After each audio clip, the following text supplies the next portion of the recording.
हर रोज एक नई कहानी देखने के लिए चैनल को सब्सक्राइब करें और बेल आइकन को दबाना ना भूलें। लालगंज नामक एक गांव में राजनाथ अपनी बीवी मधु, बहन संध्या और छोटा बेटा बिल्लू के साथ रहता है। राजनाथ की साड़ियों की दुकान होती है। पूरे गांव में राजनाथ अपनी दुकान की तरह तरह की रंग बिरंगी और सुंदर डिजाइन वाली साड़ियों के लिए मशहूर होता है।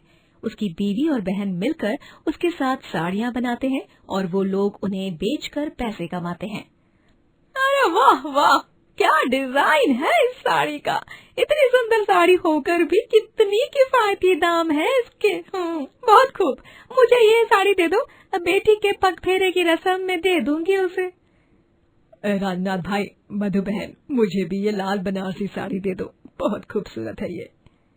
जी, ये लीजिए। धन्यवाद बहन जी, आते रहिएगा। राजनाथ गणेश भगवान का परम भक्त होता है। वो हर गणेश चतुर्थी में 10 दिन तक गणेश जी की प्रतिमा को घर में स्थापित करके उनकी पूरे मन से पूजा अर्चना करता है। गणपति बप्पा मोरिया, मंगल मूर्ति मोरिया। बिल्लू के पापा, आपने ये सारे मोदक अपने हाथों से बनाए हैं? हाँ मधु भाभी, ये सारे मोदक राजनाथ भैया ने ही बनाए हैं। जैसे इन्होंने ये गणेश जी की मूर्ति अपने हाथों से बनाई है। बचपन से ही भैया गणेश जी के बहुत बड़े भक्त हैं। वाह पापा, ये मोदक तो सच में बहुत ही स्वादिष्ट है। धन्यवाद बिल्लू बेटा। अब सारे मोदक तू ही खत्म कर देगा या गणेश जी के लिए भी कुछ बचा कर रखेगा? हाँ। गणेश चतुर्थी के बाद पितृपक्ष के श्राद्ध का समय आता है। तभी मधु, तुम मुझे क्या क्या सामान लाना है उसकी सूची बना कर दो। मैं उस हिसाब से श्राद्ध का खाना बनाने के लिए लगने वाला सामान ले आऊंगा। माँ और पापा का श्राद्ध है, अच्छे से सब कुछ करना होगा। विधि में कोई भी बाधा नहीं आनी चाहिए, है ना? जी आप चिंता मत कीजिए, सब कुशल मंगल होगा। और देखना, हर बार की तरह इस बार भी माँ जी और पापा जी की आत्मा को शांति ही मिलेगी। हाँ भैया, माँ और पापा हमें आशीर्वाद देकर ही जाएंगे और हमारे श्राद्ध करने से उनकी आत्मा को बहुत शांति भी मिलेगी। राजनाथ अपने परिवार वालों से बतिया ही रहा होता है। ये सब उसका ताऊजी चंद्रसेन देख लेता है। चंद्रसेन और राजनाथ के पिता के बीच कभी बनी ही नहीं, और अब राजनाथ के पिता के जाने के बाद राजनाथ के ताऊजी चंद्रसेन राजनाथ की तरक्की से जलते हैं। चंद्रसेन का बेटा शराबी होता है, जिस कारण वो अपने बेटे से पूरी तरह तंग आ चुका था। ये राजनाथ अपने परिवार का कितने अच्छे से ख्याल रख रहा है। अब अगले हफ्ते अपने पिता और अपनी माँ का भी श्राद्ध करेगा। इतनी मेहनत करके अपने बेटे, बीवी और बहन की देखरेख करता है। और एक मेरा बेटा है जो दिन रात शराब के नशे में धुत रहता है। नहीं, मैं इस राजनाथ को खुश नहीं रहने दूंगा, इसे बर्बाद करके ही रहूंगा। चंद्रसेन को राजनाथ से खूब जलन होती है और अपने सीने में जल रही बदले की आग को बुझाने के लिए वो राजनाथ की साड़ी की दुकान के पास जाता है, जहाँ पर राजनाथ, मधु और संध्या तीनों मिलकर काम कर रहे होते हैं। दिन दहाड़े तो मैं कुछ कर नहीं पाऊंगा इसका। रात होते ही मुझे अपने मकसद को अंजाम देना होगा। मुझे चौकन्ना होकर बड़ी ही होशियारी से सारा काम करना होगा, वरना लेने के देने भी पड़ सकते हैं। चंद्रसेन के दिमाग में अलग ही खिचड़ी पक रही होती है। वो रात में एक गोनी में ढेर सारे चूहे भर कर लाता है और राजनाथ की साड़ी की दुकान के पास जाता है। उस वक्त रास्ते पर कोई नहीं होता और सड़क एकदम सुनसान होती है। यही सही मौका है। अब मैं इस गोनी में लाए हुए सारे चूहों को राजनाथ की दुकान में छोड़ दूंगा, जिसके बाद ये सारे चूहे सभी साड़ियों को कुतर देंगे और बेचारे राजनाथ मधु और संध्या की सारी मेहनत पर पानी फिर जाएगा। और तब जाकर आएगा मेरे बेचैन दिल को करार। क्रूर चंद्रसेन उन चूहों को दुकान की खिड़की से अंदर छोड़ देता है और वो सारे चूहे अंदर चले भी जाते हैं। चंद्रसेन बहुत खुश होता है। अब देखना कैसे सारा माल खराब होने पर राजनाथ की पैसों की तंगी हो जाएगी। ये तो बस ट्रेलर है, पिक्चर तो अभी बाकी है मेरे दोस्त। मैं राजनाथ को रास्ते पर ला दूंगा, क्योंकि उसे इतनी तरक्की करने का कोई हक नहीं है। अगर मेरा बेटा आगे नहीं जा पाया तो मैं राजनाथ को भी आगे नहीं जाने दूंगा। कदम कदम पर उसके रास्ते का कंकड़ बनूंगा मैं। राजनाथ अगली सुबह अपनी दुकान में जाता है, तब वहाँ वो ढेर सारे चूहों को उसकी साड़ियों को कुतरते देख चौंक जाता है। नहीं, ये सब क्या हो गया? इन चूहों ने मेरी साड़ियों का सारा माल बर्बाद कर दिया। हे भगवान, लेकिन ये चूहे यहाँ आए कैसे? संध्या, तुमने कल रात को जाते समय खिड़की बंद की थी ना? हाँ मधु भाभी, मुझे अच्छी तरह याद है, मैंने तो खिड़की बंद की थी। अब फिर न जाने ये खिड़की किसने खोल दी बाहर से। अब इतने सारे माल का नुकसान की भरपाई कैसे करूंगा मैं? राजनाथ बहुत परेशान हो जाता है और चिंताग्रस्त होकर अपना सर ही पकड़ लेता है। उसे इस तरह परेशान देख चंद्रसेन के कलेजे में ठंडक पड़ती है। शाबाश चंद्रसेन, शाबाश। यही तो चाहिए था मुझे। जिस आदमी के चेहरे से खुशी कभी जाती ही नहीं थी, अब वो आदमी हमेशा दुखी और चिंतित ही रहेगा। न जाने अब सब कुछ कैसे होगा। पापा और माँ का श्राद्ध भी करना है, उसके पैसे कहाँ से लाऊंगा मैं? मुझे कुछ समझ नहीं आ रहा। हे गणेश जी, ये कैसी दुविधा आ गई है। हे विघ्नहर्ता, अब आप ही मेरे विघ्न दूर कर सकते हो। राजनाथ और मधु थोड़ी देर बाद जब दुकान में आते हैं, तब वो ये देख हैरान होते हैं कि दुकान में जो जो साड़ियाँ खराब हो गई थी, अब वो साड़ियाँ एकदम सही सलामत हो चुकी हैं। राजनाथ का जितना नुकसान हुआ था, सब ठीक हो चुका था। ये क्या? ये चमत्कार कैसे हुआ? मैं भी वही सोच रही हूँ, आखिर ये सारा माल फिर से ठीक कैसे हो गया? तभी वहाँ पर साक्षात गणेश जी आते हैं और उन्हें देख राजनाथ और मधु हाथ जोड़कर उनके सामने नतमस्तक हो जाते हैं। गणेश जी, आप साक्षात यहाँ? हाँ राजनाथ, मेरे परम भक्त के लिए मुझे आना ही पड़ा। तुम्हें क्या लगा मेरे मूषक राज तुम्हारा नुकसान करेंगे और मैं ऐसे होने दूंगा? नहीं राजनाथ, नहीं। धन्यवाद गणेश जी, आपकी जय हो। हाँ गणेश जी, आपकी जय हो। आपका बहुत बहुत धन्यवाद। अब मुझे धन्यवाद कहते ही रहोगे या अपने स्वर्गवासी माता पिता का श्राद्ध भी करोगे?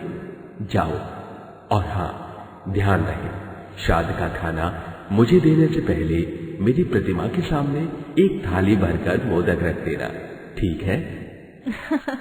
हाँ गणेश जी, बिल्कुल। इतना कहकर गणेश जी अदृश्य हो जाते हैं। राजनाथ और मधु इस अलौकिक चमत्कार से एकदम दंग और आश्चर्यचकित हो जाते थे। वहीं गणेश जी चंद्रसेन को उसकी गलतियों का सबक सिखाने के लिए उसके आसपास ढेर सारे चूहे छोड़ देते हैं, जो उसे जोरों जोरों से काटते हैं। नहीं, बचाओ! ये चूहे आज मेरा कत्ल करके ही दम लेंगे। नहीं नहीं। क्यों चंद्रसेन, कैसा लग रहा है? तुम्हें क्या लगा तुम मेरे सच्चे और ईमानदार भक्त को ठेस पहुंचाओगे, वो भी मेरे ही मूषक राज के जरिए? और मैं ये सब संभव होने दूंगा?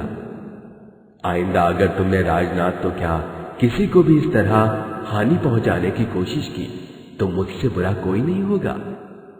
नहीं, मैं आइंदा से ऐसा कुछ नहीं करूंगा। मुझे माफ कर दीजिए गणेश जी, मुझे माफ कर दीजिए। चंद्रसेन को अच्छा सबक मिल जाता है। उस दिन के बाद वो राजनाथ के इर्द गिर्द भी नहीं मंडराता है। राजनाथ अपने परिवार के साथ मिलकर अपने माता पिता का श्राद्ध करता है और इस तरह एक सच्चे भक्त की रक्षा करने के लिए गणेश जी खुद आए और उन्होंने उसकी सारी चिंताओं को दूर कर दिया। शाह परिवार में माला अपने पति उमाकांत, छोटे बेटे सागर और छोटी बहू अंजलि के साथ रहती है। माला का बड़ा बेटा भी है जिसका नाम राघव है, लेकिन राघव विदेश में रहता है। उसकी बीवी कीर्ति की मौत के बाद वो विदेश में ही रहने चला गया। अब सालों बाद वो फिर से अपने घर लौटने वाला था। सागर बेटा, तूने वो राघव की पसंद के पकवान ऑर्डर किए हैं ना? और अंजलि बहू, जल्दी जल्दी आरती की थाली सजा। अरे मेरा राघव आता ही होगा। अरे माला बेटा, सिर्फ 4 सालों बाद आ रहा हूँ, 14 सालों के बाद नहीं। मेरे बेटे पर जो बीती है वो मुझे ही पता है। कीर्ति बहू के जाने के बाद वो पूरी तरह टूट चुका था। उसे जीने की आस ही नहीं थी, लेकिन वो तो भगवान का लाख लाख शुक्र है कि उसे विदेश से नौकरी का बुलावा आया और काम के सिलसिले में ही सही उसके जीवन में थोड़ा सा बदलाव आया। ठाकुर जी की कृपा यूं ही मेरे बेटे पर बनी रहे। उतने में घर की डोरबेल बजती है और जैसे ही माला आरती लेकर दरवाज़ा खोलती है, वो राघव को एक विदेशी औरत के साथ देखती है जिसकी मांग में सिंदूर होता है और उन दोनों के गले में वरमालाएं भी होती हैं। उस विदेशी औरत को देखकर सबके होश उड़ जाते हैं। नमस्ते, मेरा नाम एमिली है। मैं धर्म की पत्नी हूँ। क्या? धर्म की पत्नी नहीं एमिली, ऐसा कहो कि मैं राघव की धर्म पत्नी हूँ। राघव, ये सब क्या है? तूने ये क्या कर दिया? राघव भाई साहब, आपको लाकर एक विदेशी जेठानी ही लानी थी क्या मेरे लिए? राघव भैया, इतना बड़ा कदम उठाने के पहले आप थोड़ा सोच तो लेते। राघव, ये तुमने बहुत गलत किया है। अरे हिंदुस्तान की सारी लड़कियां क्या तुझे लाइन लगाकर राखी बांधने आ गई थी क्या, जो तुझे विदेश की ही लड़की पसंद आ गई? पापा, माँ, सागर, अंजलि, मैं एमिली से बहुत प्यार करता हूँ और एमिली भले ही विदेशी है लेकिन इसका दिल तो हिंदुस्तानी है ना। सासी माँ, पप्पू जी, आशीर्वाद दीजिए। अरे दफोड़ हैं, पहले सासू माँ और पापा जी बोलना सीख ले, फिर आकर हमसे बात कर, डोबी कहीं की। एमिली, इट्स नॉट सासी माँ, इट्स सासू माँ, and it's not Pappu ji, it's पापा जी। Oh no, I'm really sorry, Raghav baby. हाय हाय, मेरे सामने मेरे बेटे को बेबी बोलते हुए शर्म नहीं आती तुझे, बेवकूफ फिरंगन। Oops, sorry सासी, मेरा मतलब सासू माँ। एमिली थाली में रखे हुए दिए को फूंक मार कर बुझाती है और घर में नाचते हुए आती है।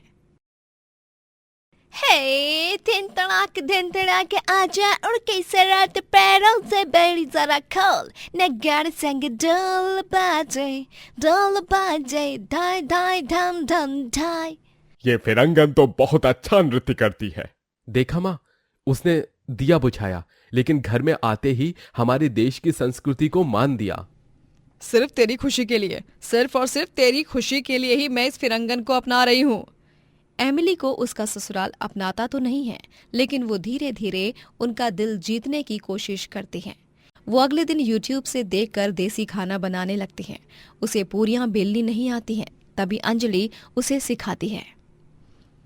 मैं गरीब घर की लड़की हूँ, इतनी इंग्लिश तो आती नहीं है मुझे, लेकिन फिर भी मैं अपनी टूटी फूटी इंग्लिश से आपको सब सिखा दूंगी जेठानी ji. Thank you so much Anjali, तुम बहुत अच्छी हैं। तुम भी। ये देखो, ये ना इस तरह इस बेलन, दिस बेलन holding in a hand and then इसको ऐसे इस पर घुमाएंगे एंड देन इस तरह से गोल पूरी बनाएंगे। ओके जेठानी जी?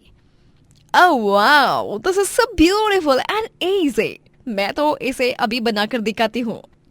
अंजलि एमिली को खाना बनाने से लेकर हिंदी बोलने तक सब कुछ सिखाने लगती है और दोनों विदेशी जेठानी और गरीब देवरानी के बीच एक अलग सी दोस्ती बन जाती है, जिससे सास माला को दिक्कत होने लगती है और वो अंजलि को बोलती है, देख अंजलि बहू, तुझे अगर तेरी जान, तेरा ससुराल और तेरा रिश्ता प्यारा है तो तू उस फिरंगन से दूर रहने लग। मैं नहीं चाहती कि तू भी उसके रंग में रंग के उसकी दूसरी कार्बन कॉपी बन जा। लेकिन माँ जी, एमिली फिरंगन जरूर है, लेकिन जैसे राघव भाई साहब ने कहा था ना, वो दिल की एकदम अच्छी है और हमारी भारतीय संस्कृति और परंपरा से बहुत प्रेम है उसे। अरे मुझे उस सब के बारे में कोई फर्क नहीं पड़ता। उसके कपड़े देखे हैं, उसका चाल चलन देखा है, लोग कितनी बातें बनाएंगे तुझे पता है। माँ जी, आप बिल्कुल बेफिक्र रहिए, क्योंकि मेरी विदेशी जेठानी पटाखा नहीं, पटाखों का बॉक्स है, बॉक्स। उसने अभी अभी तो घर में कदम रखा है। देखना, जैसे वो धीरे धीरे हम लोगों का दिल जीत रही है, एक दिन वो आपका दिल भी जीत कर ही रहेगी। मुझे नहीं पता कि ऐसा कभी होगा भी या नहीं, लेकिन मैं तो कहूंगी कि ठाकुर जी करे वैसा दिन कभी ना आए। इतना कहकर माला वहां से चली जाती है। एमिली ने उन दोनों की बातें सुन ली होती हैं और उसे बहुत बुरा लगता है। एमिली को भावुक देख अंजलि उसके पास जाती है। क्या हुआ जेठानी जी? कुछ नहीं अंजलि, बस यूं ही आंसू बहने लगी अचानक से।